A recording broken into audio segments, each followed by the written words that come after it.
It's 4:08. I'm going to call the meeting to order. Marcia, would you please take the roll?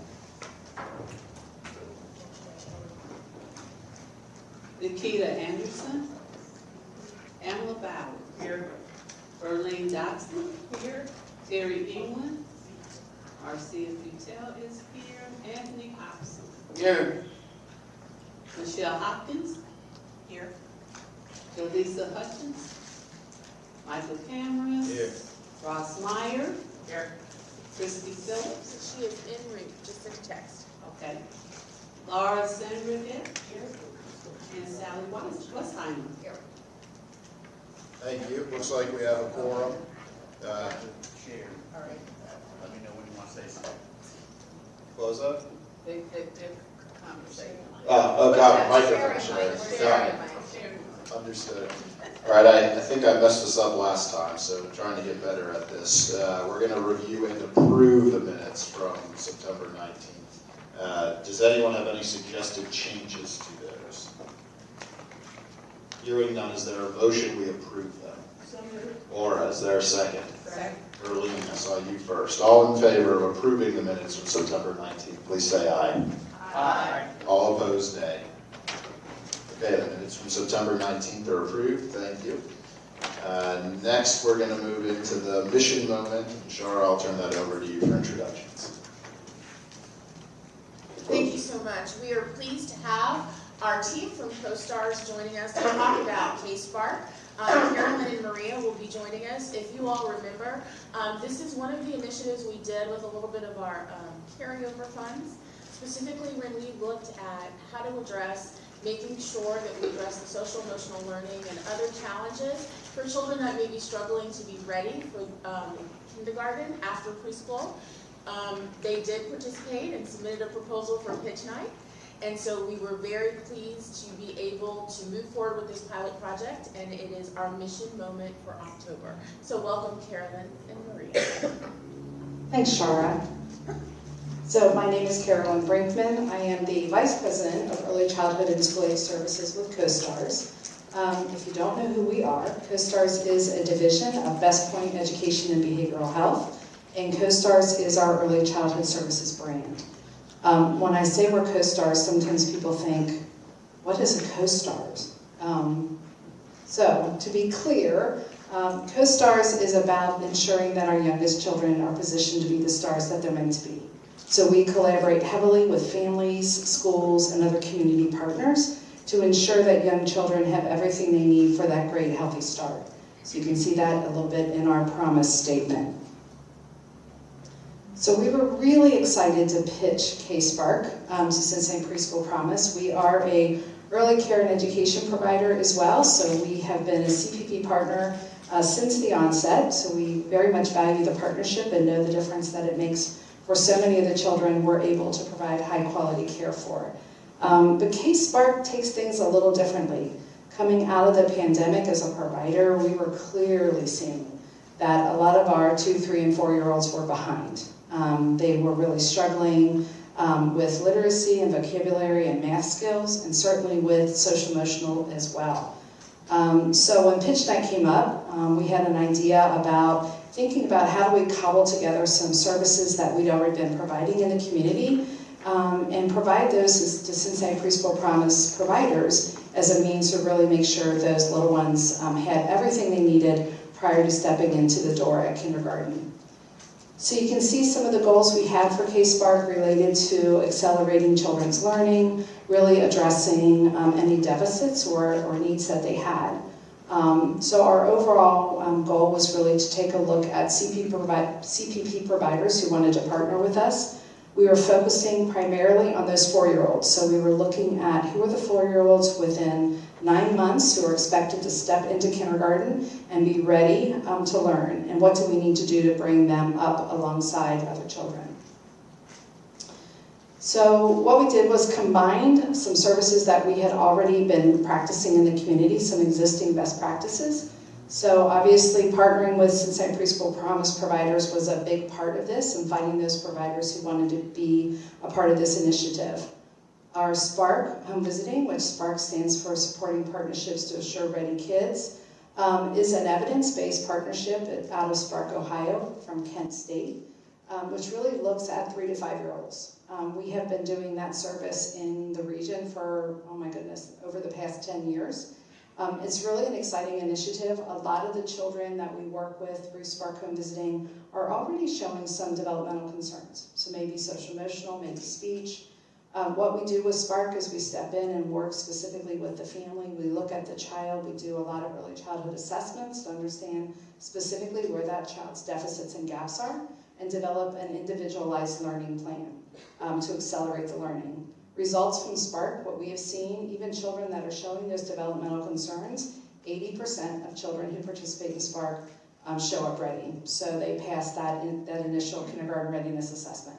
So we were really excited to think about how could we bring that to providers? How could we bring the richness of Spark to providers and really help to accelerate the learning and address some of those individualized learning gaps?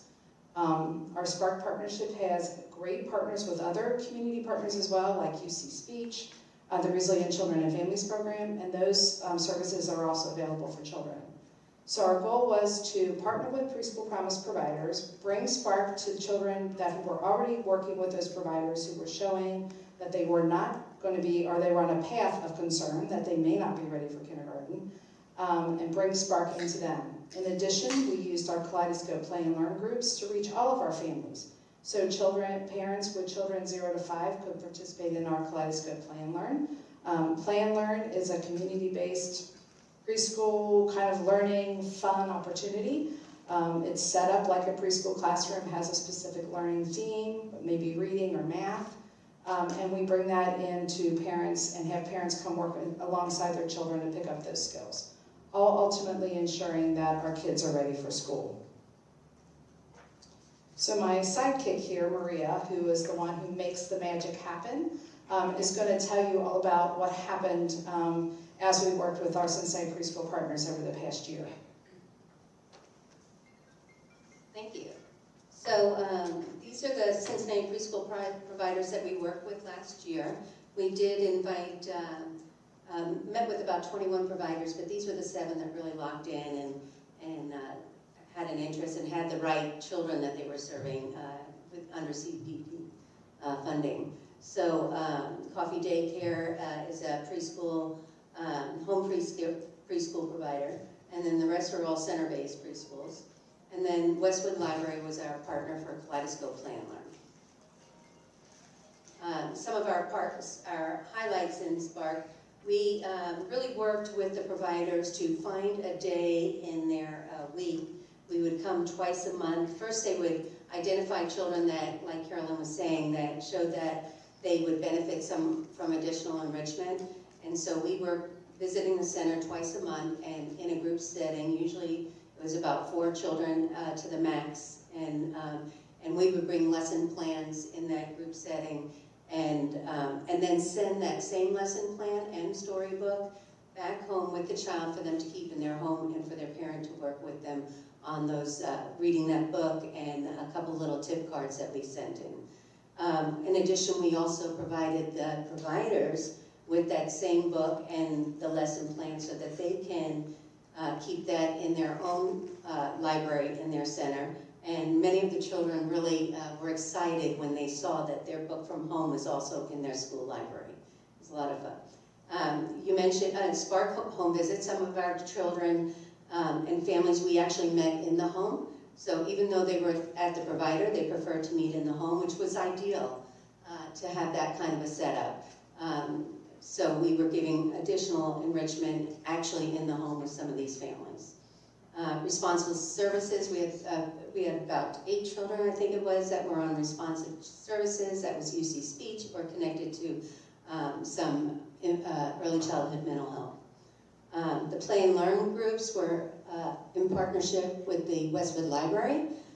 Westwood, we would be there for about an hour and a half on the second and fourth Tuesday of the month, and parents would come and like Carolyn was saying, it was a preschool setting. We had themes. We had the story teller was the children's librarian there at the library.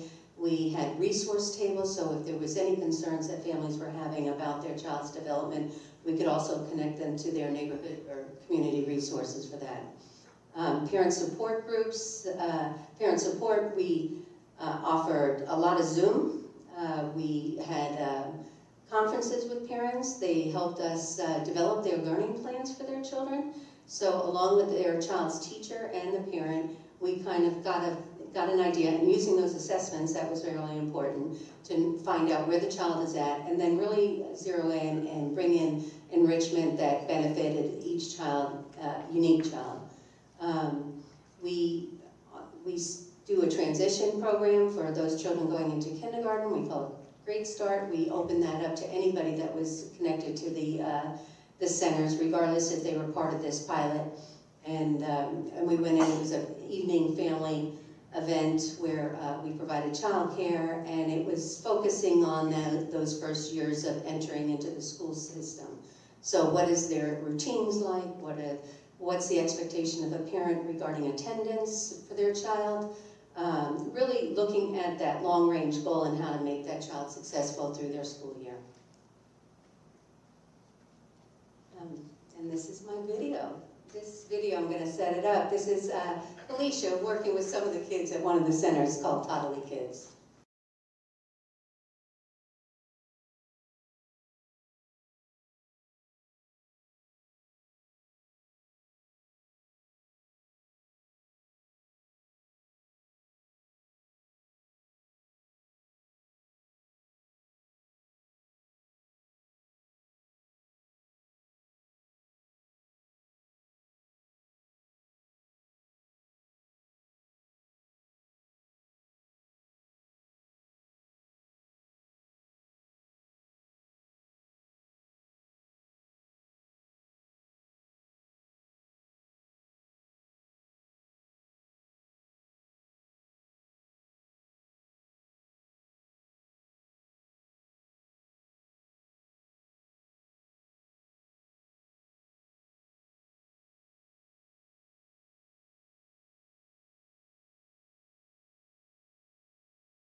What's so nice about that video is these children, like I was saying, their families got that same book and a parent card to go with that. And then we would follow up with that parent, one, to make sure they got it from the center, and two, to answer any questions. And then in the beginning, we really worked with parents on really the dialogic reading and going through videos to show them what that looks like.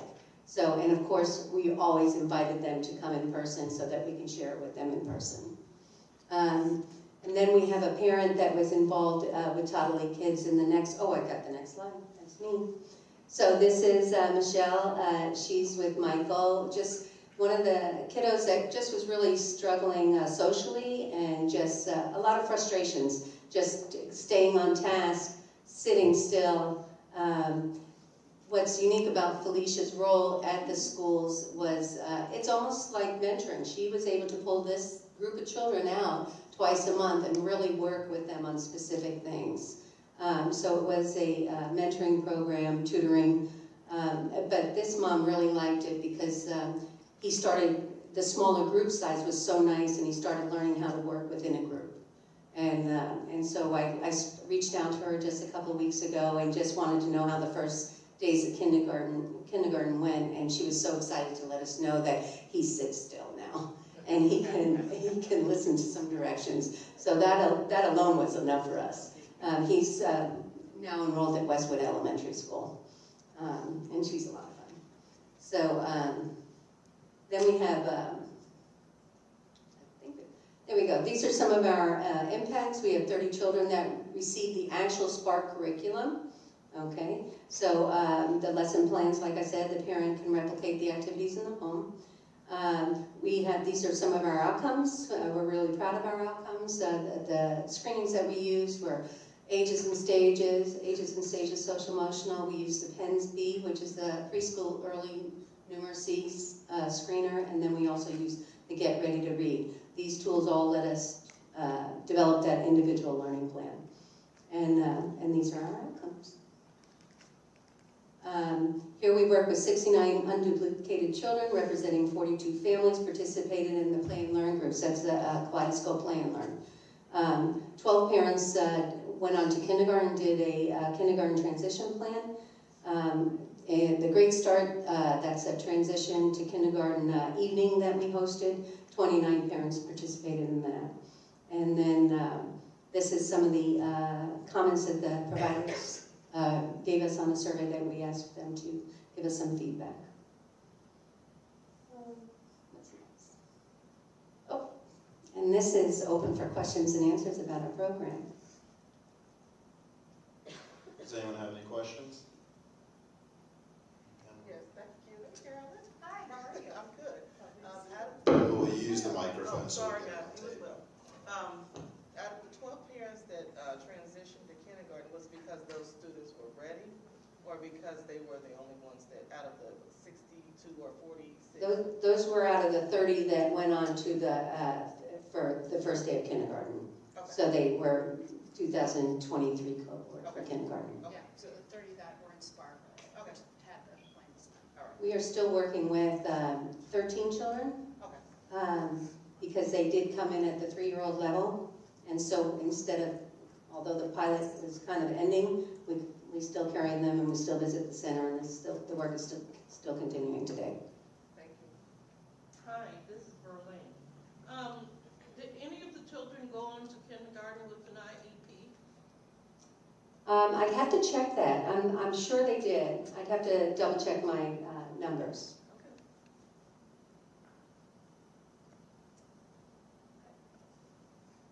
So you had a bullet up there where attendance was increased. So did you see that across the board or just? We saw it at the centers, that they were showing up to the centers more frequently. So there was less absentee within the children that were enrolled in the Spark program, K-Spark program, that prior history showed that they had maybe more frequent absences. Any other questions? One more. As many more as you want. Is there a mechanism in place to follow the children once they leave this program? We do have our connection with Kent State University, so parents did sign off on a release form, so we can go that far, and it's an extra purchase for us to collect that data through Kent State.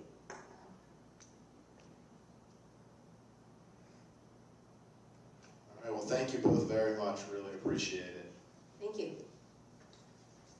We're going to continue with board education. We have a panel set up for that. Shara, would you mind introducing the panel, please? Absolutely. I'd like our panel members to come forward. This is something that we had talked about in terms of board education, to do a deep dive on Ohio's quality reading and improvement system known as Step Up to Quality. And we have our guest here from both of our coaching teams.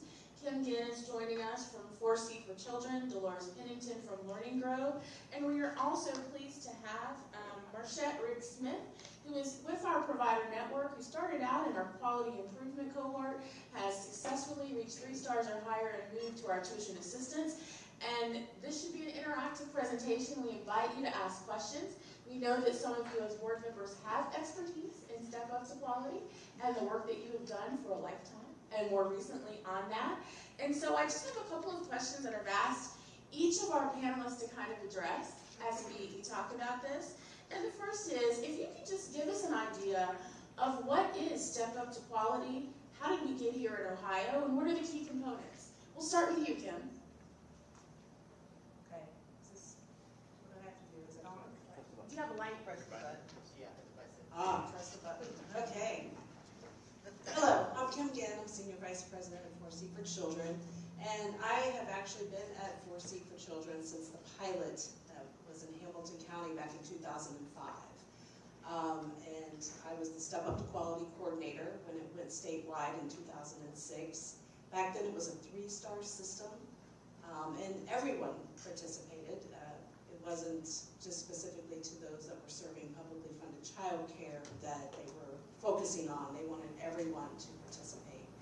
I remember back in the day, they even had little bubble sheets for filling in for the registry. So we've come a long way. There's been a lot of changes.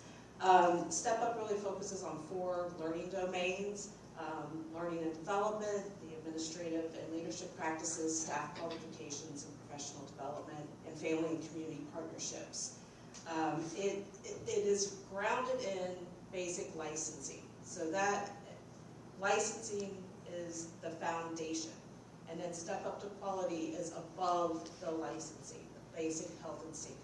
So any step, that's why a lot of people get confused, because isn't a 1-star not, if you went to a 1-star restaurant, that wouldn't be good. But in Step Up to Quality, it's different, because licensing is the foundation, and then any step above licensing is a step towards quality.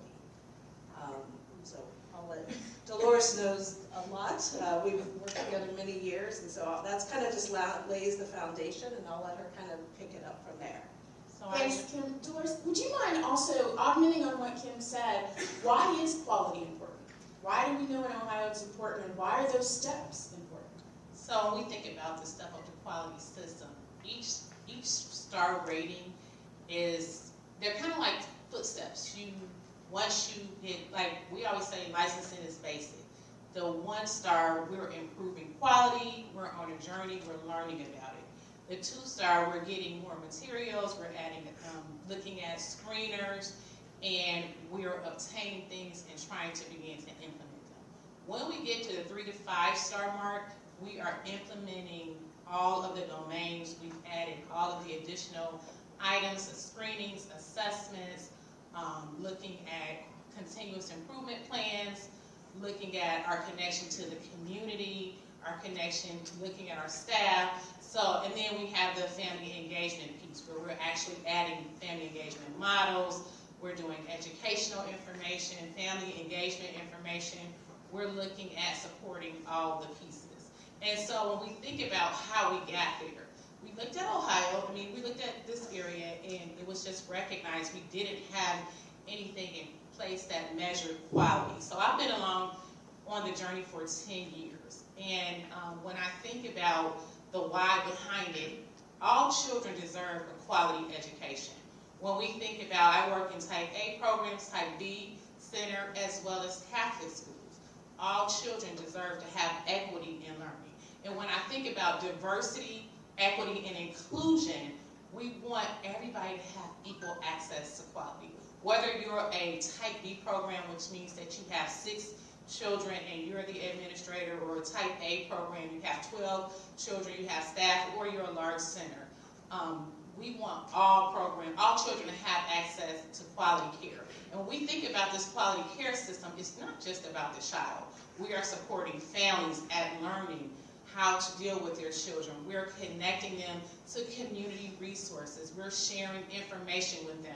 We're developing administrators when we think about where they are and what they would like to obtain. When I think about it, there are several programs that have moved from a B to an A to a center. So we're increasing access to quality seats as well. Thank you. Can you tell us a little bit, for those of us who may be new or just interested, what do you mean when you say a type A and a type B? So a type A and a type B program, those are programs that are ran in a home.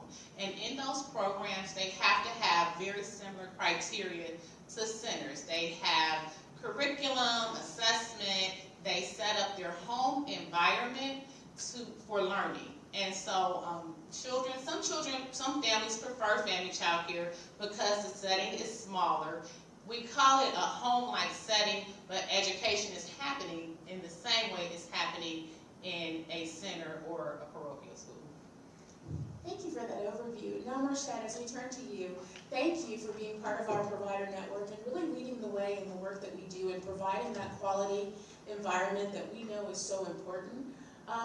Can you tell us or share with us about your experience with quality improvement and the Step Up to Quality system and the benefits you've seen and the challenges as well? Step Up to Quality, first of all, thank you for inviting me. I've been a child care provider for over 29 years. I'm a proud owner of MP Kids, and I've been a family child care provider, type B, for over 29 years. And Step Up to Quality, once it was implemented, has become a formal system, a documentation of what we say we're doing in the classroom. I call it my classroom. It's in my home, but it's structured just as any type A or any center. And the activities that we do are very comparison to what's going on in any classroom. Step Up to Quality has, for me, become a system of tracking that. Being able to say, yeah, we're not only saying this, we're actually doing that. And there's documentation and tracking behind it. The system itself has been a journey for me because a lot of paperwork, a lot of familiarizing myself with what a 1-star looks like, what a 2-star. I'm proud to say I'm a 3-star, and we are implementing all of the information that's necessary, just as in a classroom. Thank you for being committed to that journey, and for 29 years, right? 29. 29, congratulations. Thank you. And we are so pleased, as I said, to have you as our coaches, both from 4C and from Learning Grove. Would you like to share any observations of, we heard a lot about in previous meetings, and there's a lot in the reading, about changes that are happening in Step Up to Quality at the state level, at the local level. We hear that a lot from our provider network. If you were looking in same perspective, what's a soundbite that you could give our board members to say what they need to remember about what seems like a very complex system and the changes that are here? Well, there definitely will be some changes in Step Up to Quality, but Kara Winty who is the director of the Ohio Department of Children and Youth, the new department that is merging with, they're taking on the ODJFS work for the licensing and Step Up to Quality. She is committed to quality, and she said that is not going away. It may look a little different, but it will still remain. She knows, as well as I'm sure all of you in this room know, that quality is important. It's important to a child's development. 90% of the brain is developed before they enter kindergarten. If those that are with that child for the majority of the time, if they don't understand child development, early child education, how children learn, and especially in these times, social emotional development, it's going to be, those are crucial for the quality pieces and for a child being ready for success in school and life. And I know that the state and Kara Winty and her group is dedicated to ensuring that Step Up remain and that quality is still at the forefront. So we do know that. That is very important. So when we think about the funding that it takes to have a quality child care program, the funding is important to continue the journey. The research has shown that preschool makes an impact that lasts the rest of your life. I think of it like building a house. When you build your house, you want to build your structure strong. And so when we think about early childhood care and education, this is our opportunity to build it strong. When we think about, we understand that changes have to be made. However, we still need the funding that is there to continue the journey. When we think about specifically smaller programs, we think about programs that may not have access to different grants and different initiatives. That funding is very important to help them to sustain the quality and get all of the materials to have the events that they have in order to keep quality going.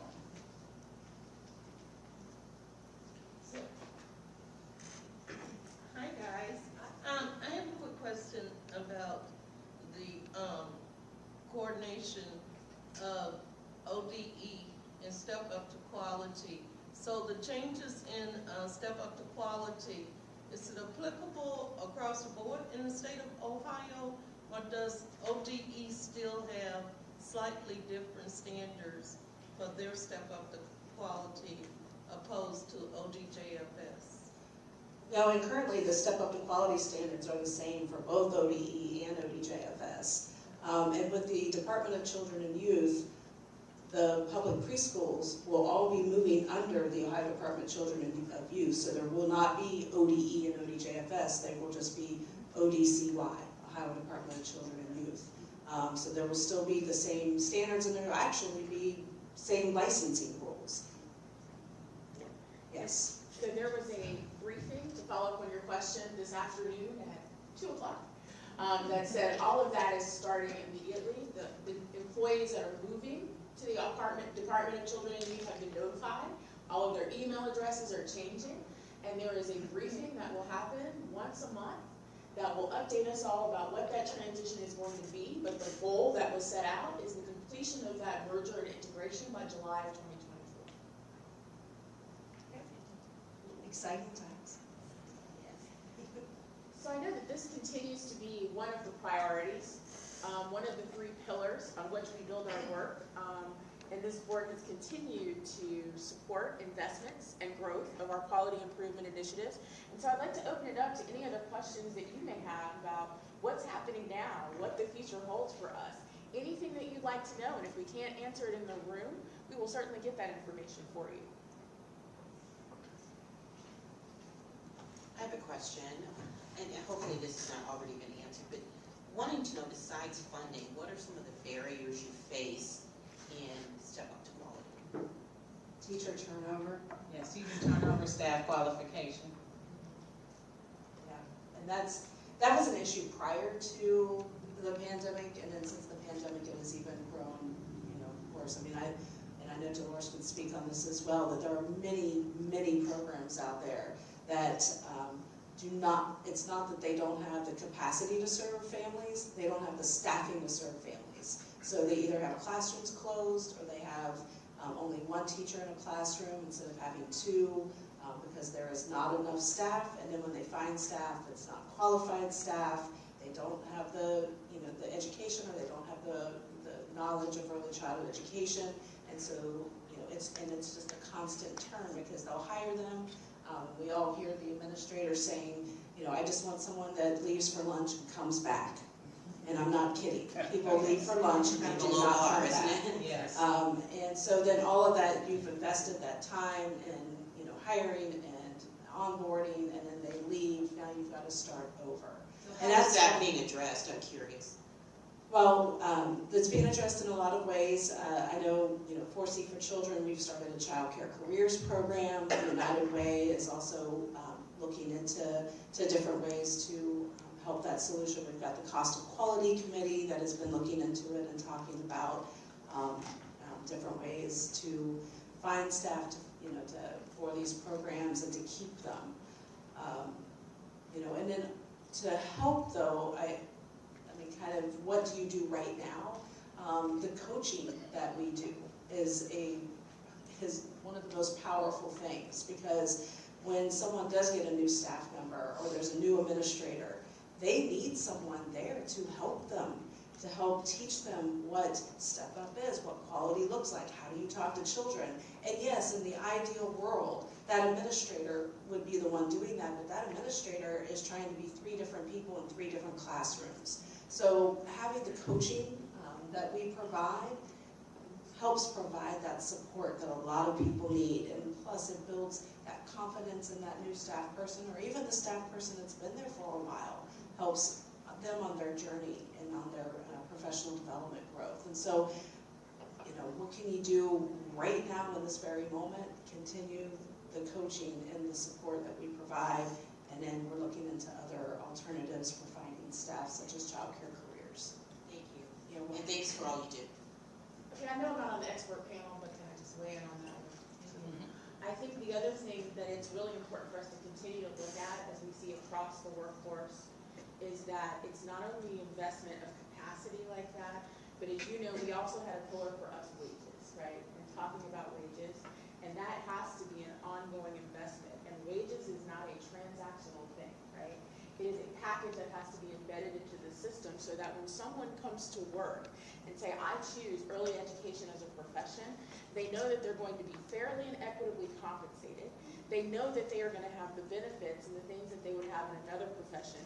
and they know that they're gonna have the support and the training that they get from the coaches and from mentors or people like Marchette and Miss Terry to say, how do I not only enter this profession, but I stay at it? So it's important that when we start to look at early education and the complexity of the job, we don't think about it in the way we think of other transactional employment like an Amazon job, right? Because there is so much more that goes into that in the system of making it equitably compensated and retaining. And if we say, what is the one thing that is helping us or deterring us from maintaining quality, it is that workforce. And when we checked in at the beginning of our annual reporting time, we had almost 400 vacant early childhood education positions in this region just on the community side, not even talking about the public classrooms. Any other questions from the board? Terry? Yeah. Hi, guys. Let's go back to 2005. Now, we've seen a lot of changes since then, but what was the reason, and a lot of people in the room don't know, what was the reason that they went from the 3-star to the 5-star for the state of Ohio? So my understanding, that change happened when we had the Early Learning Challenge Grant.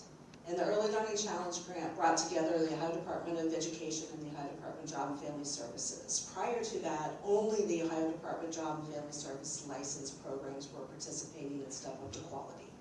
So my understanding is that when that happened and the two agencies merged to work on this together, that ODE already had 5 stars. That was what they were rated on, was 5 stars.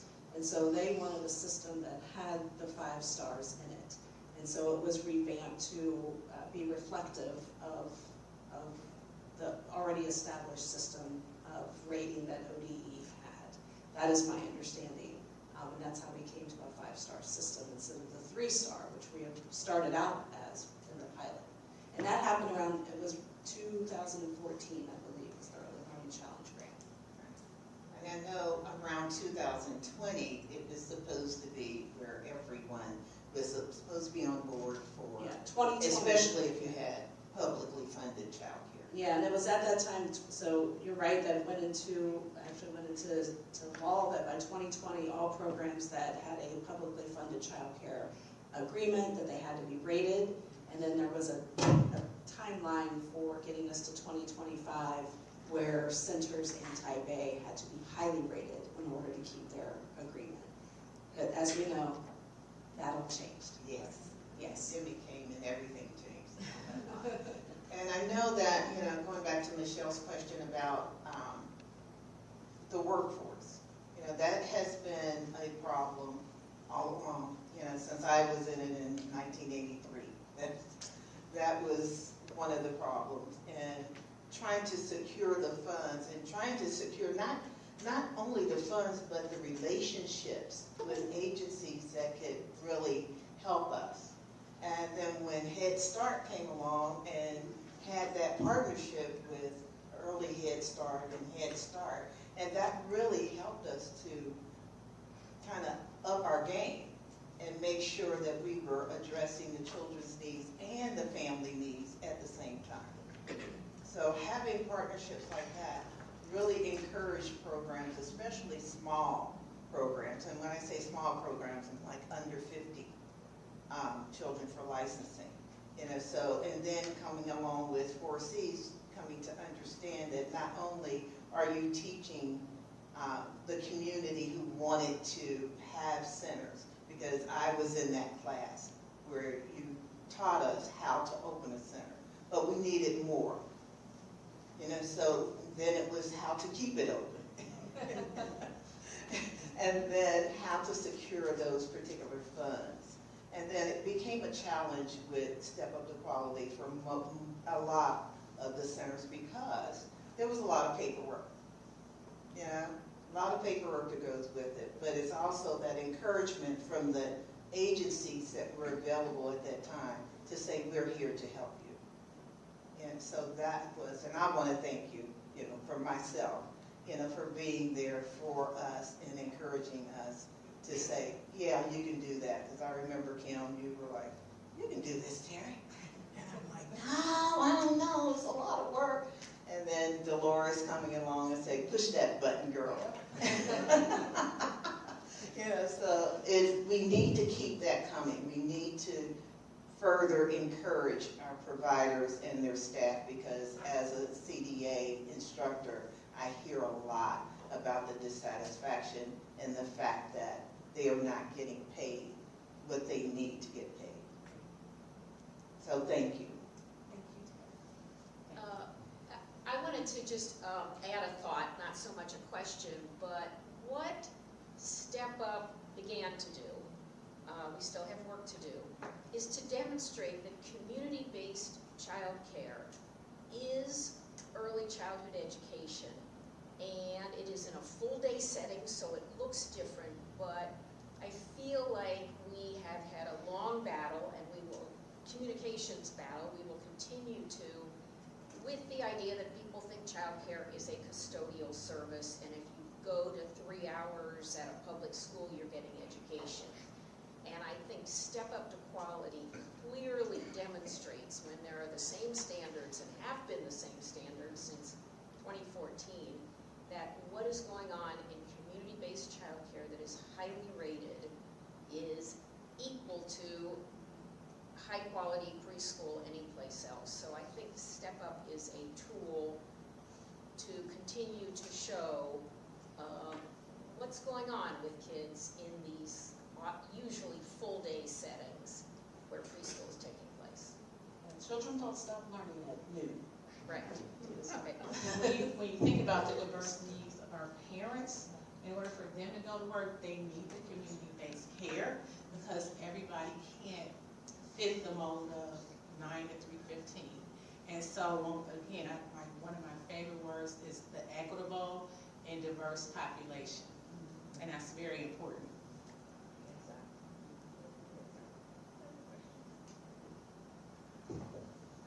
So I would love to hear your opinions on the tool itself, so Step Up to Quality. So we know that quality is really important, and we're using this tool to measure it. And I would just love to hear, so if we're measuring it, that's what's going to get done. And so from your perspective, you're working, in centers and providing services. Are there things about the system that you would change if you could, that you would say, hey, this would strengthen the system, or things I've heard people say, the example of the paperwork, and I know there's been a lot to kind of reduce administrative burden, but are there other things that you have seen from your expert, opinion here that you would like to see in terms of adjustments to the rating tool itself? I kind of think that I would go back to years of experience matter. They've changed how they do career pathway levels. And in the past, your years of experience helped move your career pathway level.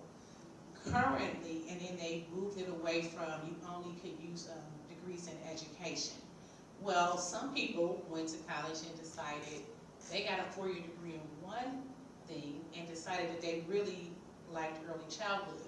Spent 25 years in the field, and that because they changed how they did the career pathway levels, that person's career pathway level is lower. With 25 years of experience, it's really a lot of experience, because it's not just a degree that helps you teach children. It's the experience and education that you get while actually working in the field. I would also think about how there's some inequities when we look at how they look at type A, type B providers versus centers. In a type B program, it is really hard to obtain a 5-star rating. They did change the education levels there, but because type B don't have staff, they can't get the extra points, in which they lowered the points, but it's really a challenge to get to a 5-star when you're in a type B program. I'd like to add that Step Up to Quality has also, before it, type B, which is what I am, we were seen as glorified babysitters, and I think Step Up to Quality moves us out of that area. As a tool in itself, we become I have a CBA. I have a bachelor's degree. It's not in early childhood education, but the momentum that Step Up to Quality has pushed us into, the idea of maintaining high standards. I tell everyone that I don't sit on babies, so I was never a babysitter. I don't sit on babies. So with that being said, we are not seen anymore as babysitters. We're educators, early childhood educators. And Step Up to Quality as a tool has really helped to push that forward, and that's been critical. I would also say that Step Up to Quality has created a system of not only being able to be more formal, but to also be a professional, you know, and it equates back to that income or the wage and high standards and quality professionals that go into this field. Why we can't keep or retain teachers if we're seen as someone as glorified babysitters, no one wants to go into that field. If you're seen as a professional and as an early childhood educator, it promotes the idea of, hey, I want to go into this long term. I want to provide high quality for the young children for the next generation. And I think Step Up to Quality as a tool has done that. And I've seen the transition. I just went to the conference at Four Seas, and I came away with it this past weekend knowing that I've learned a lot. And I've been going to those conferences for years, and every time I go, I learn something different. All of the education, all of the promotion of moving out of, no, you're not a babysitter. There's an approach, there's a way that we should be teaching across the board, teaching children. And that standard, those 1-star, 2-star, 3-star, 4, that's what Step Up to Quality has helped for me personally. An interesting fact, and I'm so glad that you said that about family child care providers, is it was never required that family child care providers become highly rated in the state of Ohio, but here in our 5-county region that 4C serves the Southwest Ohio, 30% of them are highly rated, 3, 4, and 5. It was never required, but 30% of them. And even with the changes that they do not even have to be Step Up to Quality rated at all, which we thought we might see some drop off, that highly rated percentage just continues to increase with our family child care providers. So it really shows their dedication and that they know how important quality is to the children. So before you go, Kim, kudos again, because I'm sure most people, and as you all know, not all states in this country even have a quality rated system. And when the state of Ohio stepped into this way over 20-something years ago, there was probably only 5 or 6, and by the time I retired about 3 or 4 years ago, there's about 18 or 20 states that does have a quality rating for preschool. So kudos to the work that you guys are doing, and I'm proud of the state of Ohio for stepping out and being one of those leader pioneers and advocating and looking out for when our children are most vulnerable, which is 0 to 4 or 5, and all of that development is taking place. So good job, guys. Yes. So, thank you all for our panel of experts, and thank you for our experts on our board as well. I'd like to give the last word to you, Marcia. If you could leave us with one thing to say to this board and our community, the preschool promise about Step Up to Quality, what does it mean to you? CPP, Preschool Promise, is vital. The resources that it has provided me, as well as aligning itself with Step Up to Quality, and in turn, I align myself with my classroom curriculum. How I arrange, it matters. CPP, Step Up to Quality matters. You know, you can look at the papers and all the documentation, but what it translates into the classroom. The quality in itself translates to what I do personally and so many other providers. I'm a type B, but I consider myself as quality as any center, any classroom, and I'm out there in the classrooms. I do after school care, and I go into the elementary schools. I'm in the community, and I see what the standards are. I'm directly in contact with what the average standard is, and I go in my classroom and I say, wow, I'm pretty proud. We are doing the work, and thanks to Step Up to Quality, thanks to CPP, that information matters. The documentation and the systems itself, it does matter. Thank you. Thank you all very much. We appreciate your time. We have a good mix of people who are in this world every day, and those like me who, when I joined this board, had absolutely no clue what Step Up to Quality was. And for folks like me, at least, I can tell you we really appreciate this education a lot, so thank you. Next on our agenda is to give an update on the master agreement. Marcia and me, I'll go ahead and start, Marcia, and then everything I'll leave out, please fill in. Our team, which has been comprised of Marcia, Shara, Hector, Kenitra, Jake Purcell, our legal counsel, and me, have now had 2 meetings with the CPS team, which is their president, vice president, Ben and Brandon, the superintendent, the treasurer, and their legal counsel. We've had 2 meetings. Our 3rd is set for next week. The meetings have been good discussion, and something that I think I am somewhat optimistic about of where we are headed. Certainly, we have a lot, the Preschool Promise team, I think, has a lot more clarity of direction of what we want to see than the CPS team, but they've been receptive to the ideas that we have put out there. What we generally have talked about is there is a shared vision resolution document. We've actually had 2 iterations of it that exists, and it is the preamble to the master agreement. And what we talked about is going through that together and figuring out what of this do we still agree with and what is it no longer our shared vision. I think our team identified the biggest change that we would like to see is there's something in there about essentially treating every single kid the same for tuition purposes based on if they were at a CPS provider. And what we have said is for this to be successful, I think everyone needs to have more flexibility for when CPS is deploying funds for CPS kids to do it in the manner they view most effective, and when CPP is deploying funds for students and community providers, that we have more flexibility to do that in a way that we think will be most effective, and that we set up a lot of restrictions and guardrails early on, which I think was born out of 2 different things. One, Preschool Promise didn't exist. We didn't have a staff. We didn't have people that have been on this board for a long time.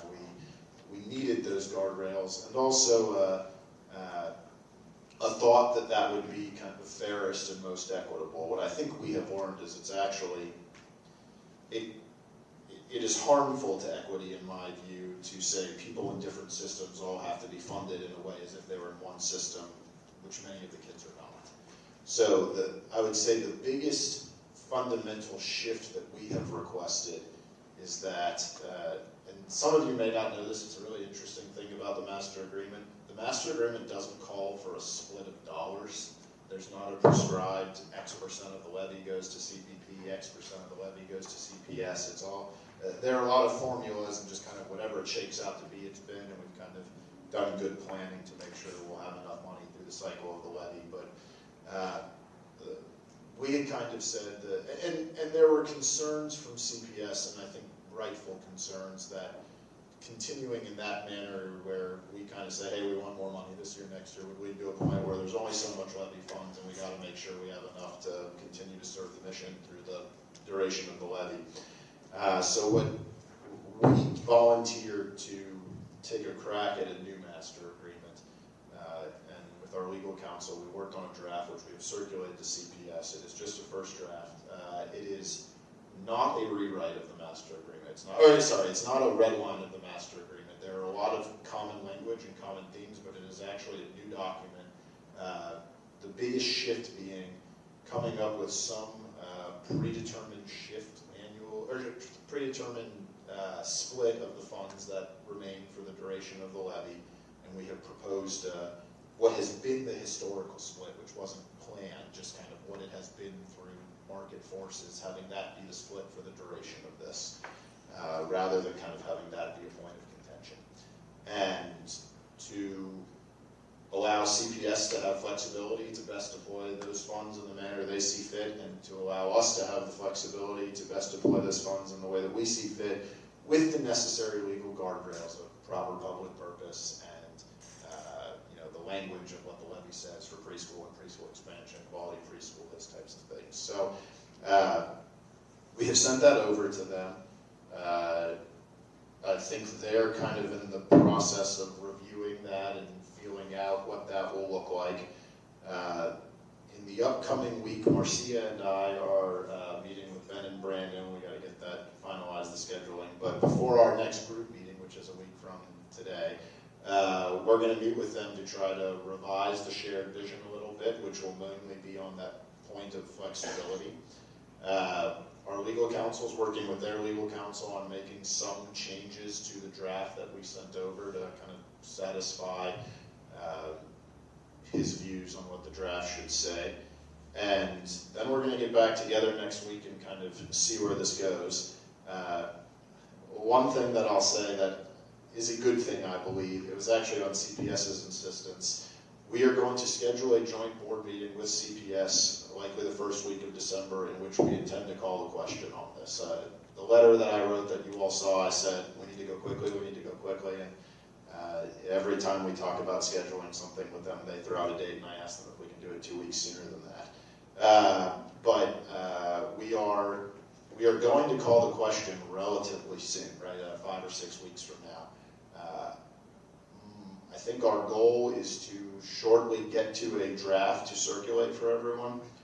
One thing that I want to avoid is to have it be 15 people on our team and 7 people on their team redline that draft. I think there will be opportunity for changes if we feel it's important, but the last time I went through this, the single biggest impediment was too many people trying to have their hands in marking it up.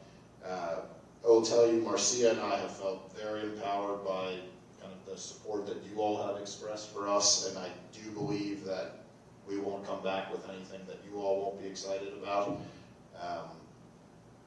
But we kind of getting from here to there, I'm not exactly sure what will play out over the next couple steps. We're trying to fine tune the draft to make sure it addresses their preliminary concerns, and then I think the goal of the 5 weeks between then, our meeting next week, and when we're calling the question, is really going to be getting everyone comfortable with kind of this model we've proposed of let's agree on a split of the funds, and let's say, as long as it's within the guardrails of proper public purpose, that we deploy it in the manner we see fit, they deploy it in the manner they best see fit. I will tell you, Ben Lindy, the president of the school board, in our joint meeting said he thinks that that makes the most sense for impact, and I thought that was very positive.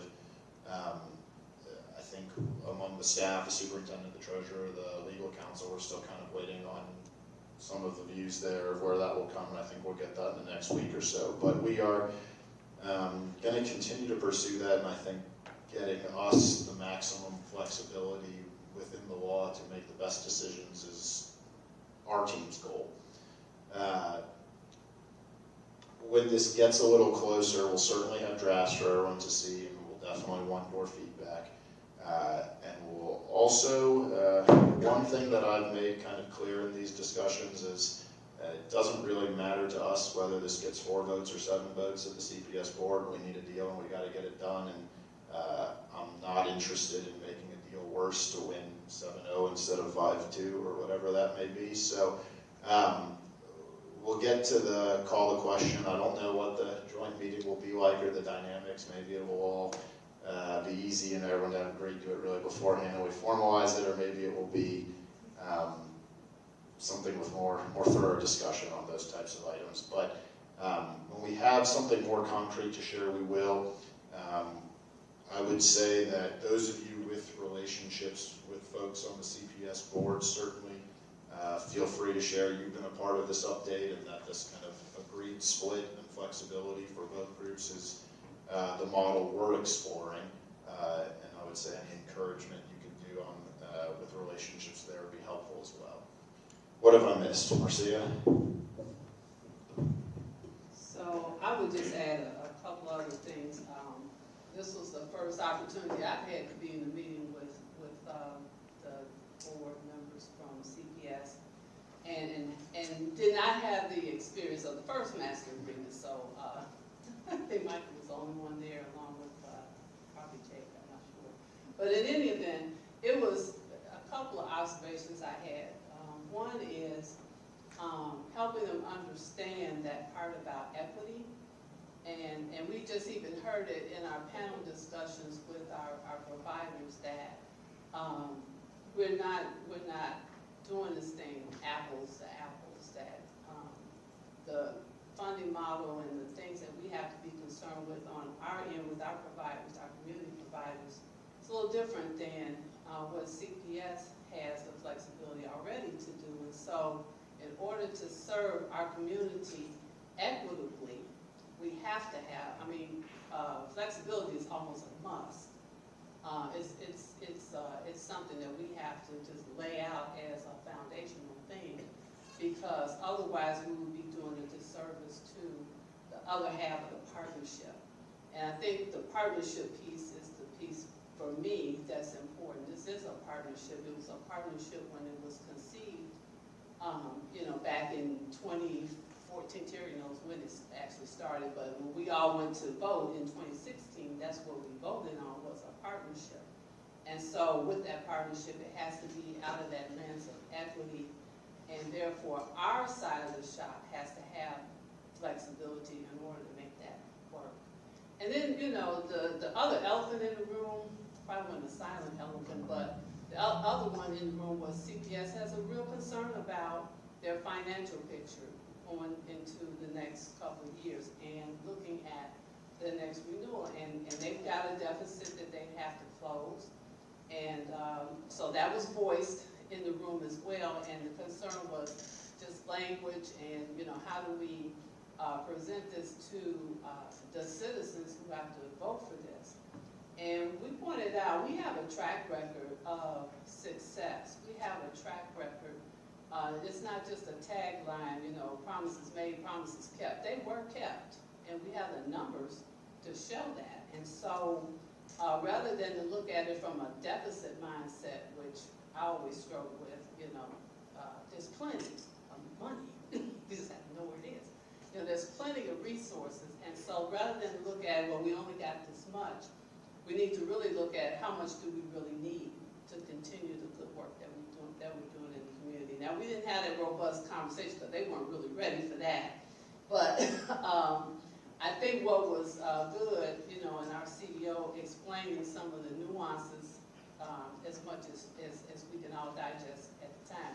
But the nuances of funding, and we needed to hear that, and so that everybody kind of understands how our preschools are funded and some of the challenges that lie therein. And I guess finally I'd say to my fellow board members, yes, we are so excited and appreciative of the confidence that you have in us being at the table. And before that joint meeting, you will see what we're going to, what we think is a good arrangement for Cincinnati Preschool Promise. Have you weigh in, have you tell us what you think is great, what you think, you need to tweak or whatever. That opportunity will be there before we have this joint meeting. So that's all. Shar, is there anything you want to add? I'm just saying, thank you for bringing this to fruition after a long period of us working on this in committee and individually and looking at red lines and drafts. But I think I come away from each meeting with a single goal, and that is to make sure that our partners at CPS, the people who are sitting at the table, the families that we serve, and the children in the community clearly understand that the interest of the Cincinnati Preschool Promise and the interest of the Cincinnati Public Schools are one. It is one common goal to create the best educational opportunity and foundation for our children and families. And so whatever we have to do to make sure that that is the message, and not only the message to the taxpayers that support this, to the people who work in this every day, but it is the reality, as Marcia said, of the numbers that generate, that we share a common interest in the goal to serve our families, and our motive is nothing else. One final thing I'll add, and then we'll take any questions you all have. One one thing that we've made clear in the drafts that we've sent over and in discussions is that we want to have an agreement, a written and signed agreement in place about we continue this into the future with a renewal or whatever the next levy would be, that we're partners for that as well. And kind of signaling to the community from now through that period of time when we get there that this is a partnership that we envision beyond just this current levy. What questions do you all have? Thank you, Mike, and thank you, Sean, thank you, Marcia. And I'm glad that the conversation, and I'm behooved a little bit about the equity piece, which I'm sure that CPS understands the importance of that and how different that could look. With, you know, they have policy in place for their own equity within the district. But I'm glad that we're moving on this. I look forward to the joint meeting and the document that you're going to give us to review. So thank you guys for getting this started and moving forward. Thank you. Chris, are you next? Sure, I just wanted to thank the three of you and the team that you have, and I know this is a lot of work, and that I really appreciate what you're doing and have full faith in you. Thanks. Sally? Ditto all of that. You guys are We've said it. Thank you. We great appreciate job. it. I did have a question, which I think I know the answer to. We're pushing this ASAP because the changes we proposed for this fiscal year that started July 1 are on hold. Correct. So we still cannot move forward with anything this board approved, the changes, until we get this agreement. Is that correct? They have agreed to fund us at the level we asked, but said we can't do the things we want with the funding until we get a new master agreement. That's I think that. Yeah, I mean, we've every time everyone pulls out their calendars, folks say, let's meet 3 weeks from now, and I say, let's meet next week. We're trying to push it as quickly as we can. And, yes, I mean, that is part of the urgency. Our view is it should go into place immediately. Any other questions? If any of you want to talk about this over the next little while offline, happy to set up a call or meet with you or Marcia, any of you. We're happy to. Like I said, I think the thing that has probably made our jobs the easiest over this process has been knowing we have your support to go and try to get a deal and speak for the group. And I am pretty optimistic we're going to land in a good place. There's still some steps to go, but I like that there's an end date picked, that we're going to call a question, and we've kind of made it clear we need to find something that our board agrees with, that at least 4 of their board members will support too, and that's what we're working towards. So, all right. Next, we've got executive director's report. Shar, I'll turn it over to you. Absolutely. Just wanted to share with you all that I attended the Children's Funding Institute, which is sponsored by the Children's Funding Project. And we were joined by attendees from around the country. You can see the timeline of voter-approved children's fund movements. Our goal was strictly to make sure that we understood and aligned so that when we go again to the voters to ask for public support of preschool expansion and early childhood education, we are well prepared. Again, you can see attendees in the timeline, and if you look on the next slide, and also included in your package, the recent wins, the hot topic is cannabis for kids. That's where all the money is. So taxing that is on cannabis and those new regulations that are coming around the country is a good source to fund early childhood education and childhood programs, and also to call out what's happening in New Orleans. They have $21 million a year for 20 years and the success of their project and what they've done. So that is just to give you a snapshot of behind the scenes, kind of what we're working on, and also to make sure that you kind of do a deep dive in that on the polling. The polling that you have in here is state-specific of the people that have upcoming ballot initiatives, but the messaging is very comparable. When we talk about funding children's initiatives, there's key messages, basic messages everybody uses. So people are really looking at cost of disinvestment. What does it cost us in the long run in the penal system of recuperating, of remediation in classes, rather than the direct cost savings or the ROI on it? If we don't do this, how much does it cost? A positive COVID-19 recovery, say we're still bouncing back. We have 2 generations of children who may not have even gone to school in a classroom or formal setting. The The public is very excited about how we do that and we get back on track after COVID.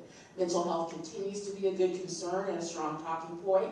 Inequities in the current funding, we are fortunate at the Preschool Promise that equity is part of our mission and always the lens that we look at. That is very popular in public opinion polling, and a positive equity framework. You can see the numbers in here. Instead of talking about what people don't have and those that are disadvantaged, people were much more open and supportive of positively equity framing to say this is how we can level up. This is what we should do. As you said, Marcy, not talking about the deficit, right, but really being positive about that. So I wanted you all to see this, to know that as you see our messaging and our new communications campaigns coming up, there will be variations on how we start to talk about this, what we do in our messaging, what you will see in the title of our impact reports and other things, based on what we know has a positive sentiment with the public and the opinion poll. We'll keep bringing this to you. We have monthly briefings set up. We're most excited about the potential to have a new preschool initiative here in Ohio with Akron, who has some funds set aside and are making the pitch in the next 30 days so that they can start their own Preschool Promise initiative as well. Also, anybody have questions about that funding project? I have huge slide deck, study reports. Anybody wants to do a deep dive with me, I am open for it. Also to talk to you about some grants that we have, as you know, renewal for the Family Child Care Program for business supports. The new direction that will take, instead of the 10 workshop series as I shared with you, providers were very specific that they needed hands-on support in QuickBooks and fiscal management, and hands-on support in technology, from anything from connecting their peripherals and how to do that, to using Adobe, downloading. So we are working on projects that specifically provide that for our family child care program, so that there is not a digital divide and technology divide. On Friday, we did submit a letter of support with American Legacy Theater for a special one-time Hale Foundation fund to honor Tim and Leslie Maloney, so that we can bring our successful American Legacy Theater in Classrooms project to additional classrooms. If you all will remember, 94% of the participants in that initiative made progress in just 6 weeks of instruction and support from classrooms. Remarkable results. We'd like to expand. We also provided a letter of support for the University of Cincinnati School of Education in a proposal to the U.S. Department of Education for dual language learners and a new reading initiative. I share this with you only to say, use your leverage and influence. If you hear good things, talk it up. These are resources and funds that would make a difference. While they wouldn't come directly to the Cincinnati Preschool Promise, they would support our provider network, our families, and our children. So just wanted you to be aware of those. Finally, you will see the dashboard again. Not huge amounts of progress since we met a month ago, but just to keep you apprised monthly of where it is. We are really pleased to report that we have 1,163 applications that have been processed. 886 have been approved, 119 denied, and the primary reason for denied, probably 65% of those, is for families that don't live in the district. We also have 139 applications that are pending, that are coming forth. One of our big accomplishments that we've had in our first quarter launch is introducing the Calm Corner Kit and Call Me Caterpillar to our provider network. We did another professional development session last night. When I tell you a room full of excited providers at 7 o'clock at night after a long Monday, to really find breathing exercises, new activities and resources that they can use in the classroom, as well as send home with parents for that social emotional regulation and learning that we know has to be there to support other learning as well. So we were happy to kick that off. We also have a few upcoming events. Just to remind you, next week, Groundwork Ohio will be hosting their Momentum Institute in Columbus on November 2nd. There's still a few seats left for that. It is a day of talking about policy and initiatives on how we move the needle on children, youth, maternal health, all of those things, early childhood from 0 to 6 in Ohio. That's an all-day event, and if anyone is interested, your schedule freed up, we can still get you a seat at the table for that. We also will be having our first provider briefing tonight, where we will share our annual report and year 6 results with them. We had 68 providers confirmed as of noon yesterday. So we're excited to welcome them for what will be a more regular occurrence of us talking with them, hearing from them, their perspective, and sharing the great work that we're doing. Also a reminder that the 4C for Children Champions Gala is on November 4th. We do have some seats remaining if anybody would like to join the Preschool Promise table for that. And the African American Chambers Gala is on November 17th. We do have a full table for that, but if anyone is interested in attending, we are happy to make another table available and support that masquerade event. So that is what we have going on, and that is my executive director's report for October. Any questions, Verlene? Yeah, can you go back to the support letter for the University of Cincinnati, the grant? Is it for children, adults, or students? All three. So the project that they're working on is going to produce a curriculum and a book that families can use at home and they can use in the classroom. But part of the grant put together was a stipend for parents and families to come together to learn about this new reading tool as they develop it. Once they are through with the development phase and getting input directly from parents and families to do that, it will be widely available and free to the entire community. So the grant is structured in a way for the development of the project and production of the final project, and to stipend and incentivize people to participate in the development. Super. Because we do support families and providers that have dual language children. Absolutely, and we have our applications always immediately available in Spanish, and we translate to at least 2 to 3 other languages each year depending upon request. We also have strategic partners with our outreach and enrollment initiatives that we know are culturally competent and help us make the bridge with those families as well. Super. Thank you. Any other questions? Excuse me, I'd like to say something. I just want to give acknowledgement to my executive director for her support, because I've been here since the beginning of Preschool Promise. Never in the history of Preschool Promise, and Hector can verify, has our numbers for enrollment been this high. And so while I've had a lot to do that, I could not do my job without the great support of our team and without the great support of my executive director. So please give her a hand. And bonuses will be awarded at the end. Yeah, I was looking at that, the numbers for this, it's only October, and the numbers are almost as high as. They are the awesome. You didn't say that, that's pretty cool. We've been hustling. On that note, so I did have a question about your year-to-date activity. So it says onboarded 7 new TA providers. So are they providers that kind of matriculated through the QI, or are they just brand new? They're a combination. Okay, good work. So what we know is happening in the system, and I think Flo leads our efforts to very aggressively recruit new providers. When you see the numbers that are staying static in the system and the expansion of capacity, it is because we know some providers are having reduction in capacity and closing, while some providers are new and opening, expanding, moving from family child care programs to centers. We are always at the forefront of that, and we thank 4C for their partnership as well, to keep us updated on who those providers are, so that you know when there is a new provider that reaches high quality, we get a report at the beginning of the month. A series of things happen, from an email communication to what I would say is a barrage of phone calls from our outreach and enrollment team to a site visit that says, we want you to be a part of the promise. What do you need to make that happen? And peer support. And how can we introduce you to other providers and networks to make sure that you know this is an opportunity for you? And here's an enrollment, and we're ready to make your families part of it today. Any other questions? We're going to move to committee reports. Before we go to the governance committee, I need to issue an apology to the governance committee and to Shara, actually. They had done all of the work to be prepared for us to do the CEO of the evaluation coming into this meeting and us doing it in this meeting. And that didn't occur exclusively because I was slow and behind on getting some things done that I needed. So I just wanted everyone to know that. I'm sorry.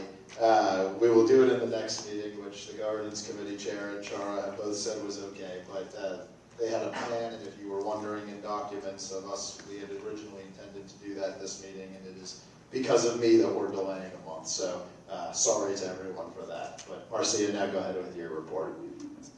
Well, all is forgiven, Sir Board Chair. Marcia is very kind when I don't respond to one of her emails, much kinder than I am. No, I just call them, where you at? Okay, so, so with that, you all did receive the evaluation tool and your responses are due by the 27th. So just hope you have a chance to do that and get that in. We'll have a new calendar, probably available to you once we cuddle up and readjust. And the goal here is to have that discussion at our next board meeting in executive session. Okay, and that's all I have to. Any questions on that? Please do those evaluations. They're very helpful to us. I have shared with Shara privately, but I'll say publicly, echoing what Flo just said, that I thought about as highly of a person as I could of Shara before becoming board chair about a year ago. And in that time, I think I realized I undervalued Shara. Please do kind of share your thoughts, both in reviewing the results compared to the goals that Shara's put together and the leadership qualities, so that we can have that for our discussion next month. Next is Finance Committee. Tony. Okay, good afternoon, everyone. Two items on my agenda. One is the engagement letter for the audit and 990. We sent out RFPs. We got several responses. One was really non-responsive, so we had two valid responses. Carefully evaluated those two, and with the input of Shara and Hector and the United Way Finance or member from United Way, we recommend the Clark Schaefer Hackett. Their engagement letter is in the packet. And are we seeking approval tonight to accept their proposal and engage them pursuant to this letter? Are there any questions for Tony on that proposal that we're going to seek to approve tonight? Okay. Is there a motion to approve the engagement letter with Clark Schaefer? Pamela, Ross will take you there as the second. All in favor, please say aye. Aye. All opposed, nay? Okay, that's approved. Thank you. All right, that's great news. The second item is the year-to-date results. You don't have anything in your packet, and I don't know if I'm going to put up anything on the screen. So you'll just have to take my word for it. Oh, there it is. Where is it? 67. Oh, there it is. Okay, sorry. I quit reading after all this other good stuff. This is early in our year. You'll see the enrollment is helping us push tuition assistance out, which is always a good thing. And generally, we feel we will be able to maintain our budget as the months roll past. The savings down in the administrative, I think, will even out as we go along. And so far so good. And that's about as far as we can take it. Any questions? Hector will be happy to answer. All right. Hearing none, I yield. Thanks, Tony. Communications, Terry England. Okay, included in your packet for this evening, you see the campaigns there, so you can read those for yourself, but I'll just highlight something. I don't know if you guys have had the opportunity to look at the Provider Connection newsletter and the blog. It's really awesome. So this Provider Connection newsletter is for the providers. It's informative, has informative newsletters for providers only with content relevant to the ECE ecosystem. Through Constant Contact, it comes out bi-monthly. It informs the providers of compliance matters, resources, opportunities, and respond to requests. And if you did have an opportunity to read the September newsletter, it is a really good back to school recommendations that providers can share with their parents, with their families. And this transition can be challenging for both the parent and the child. So this blog is filled with valuable insights and tips to help you navigate the return of school routine seamlessly and set the child up for a successful school year. So the blog is called Smooth Sailing, Navigating the Return of School Routine. And it's really funny, it's informative, it's engaging, and it starts out really, really cool. It creates a visual schedule, it sets up a home workstation, plans healthy meals, it practices the morning routine, discuss goals and expectations, encourage time management, and encourages the parents to stay organized and fosters communication, and asks them to be patient and flexible with themselves as well as the children, and just to keep their sense of humor as well. It has a attendance initiative with the QI team, giving time management to support the families. So if you have an opportunity to look at the website and look at the newsletter and the blog, please do so.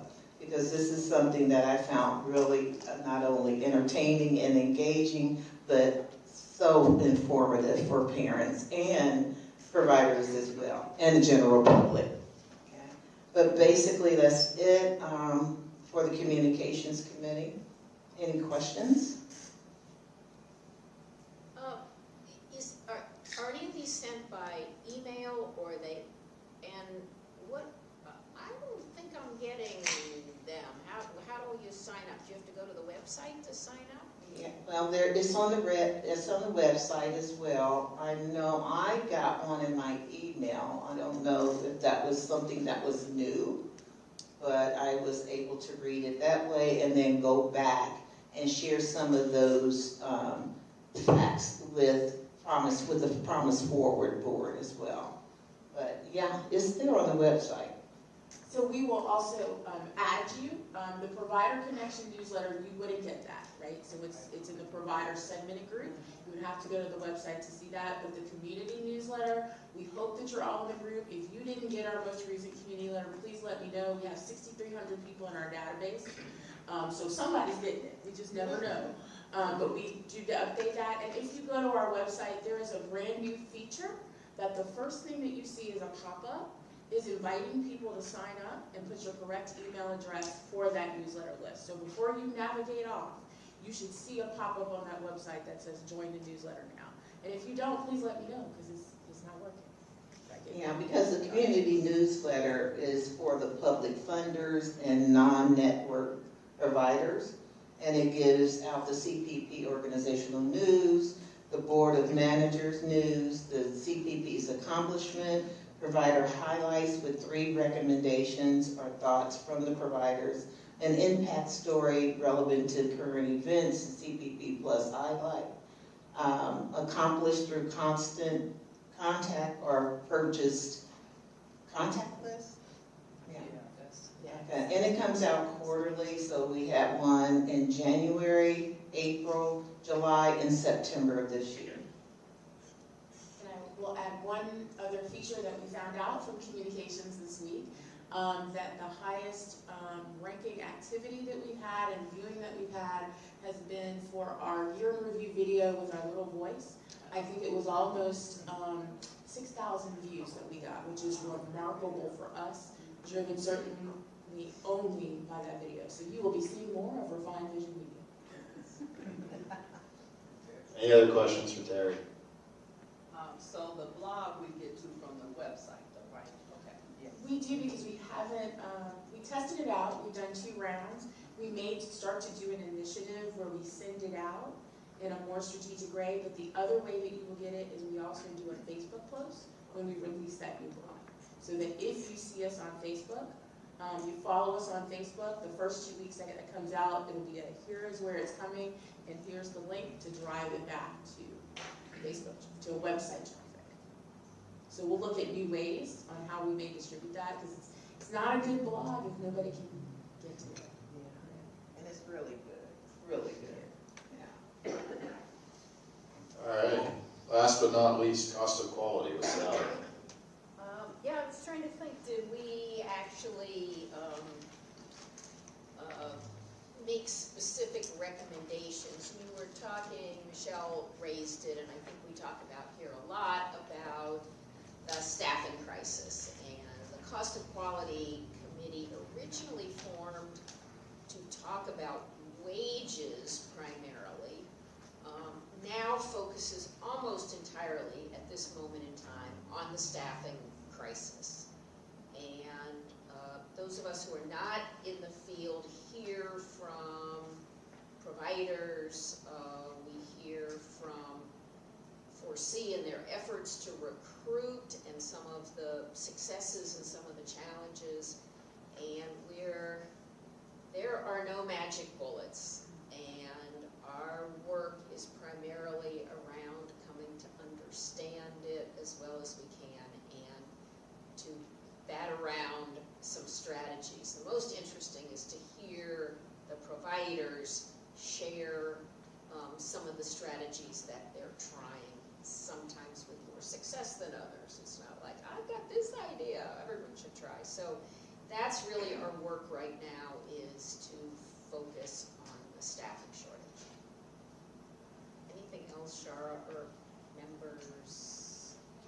And I think it's just, as you said, an opportunity to brainstorm, and also what strategy can we get behind. And just to be clear, we're very cognizant that with our team of now 10, that we don't lead strategies on driving cost quality and workforce and doing that.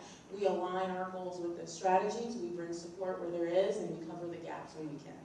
So we're not hoping for a magic bullet, we're hoping for how do we support those who are leading this initiative. And for now, that is organizations like 4C, but that it also is innovative providers who are coming up with new ideas every day and making it work. And I also have to give kudos to Cincinnati State, who has also taken a lot of initiative with the ITAG, so that you know now someone who has CDA credits can automatically transfer those to college credits at, for an associate's degree and another degree with no cost to them. So they're getting a head start, and that is something that they advocated for quite some time, in addition to making sure that the practicum experience that they offer is aligned with what providers actually need in the field, and our new mentorship initiative to make sure that that is all together. So they've done great work with that. They have included us. They've offered everyone a seat at the table, and we're really proud that they chose to partner with us to do that. Any other questions for cost of quality? Okay. Next we have observers' comments. Vera, your perfect attendance remains. Do you have any comments you'd like to add? It's a beautiful day outside. I hope everyone goes out and gets some fresh air and stays healthy. All right, well, that's a great segue into a motion to adjourn. Is there a motion out there? All right, Laura and Terry. All in favor, please say aye. Aye. All opposed, nay. Meeting adjourned. Thanks.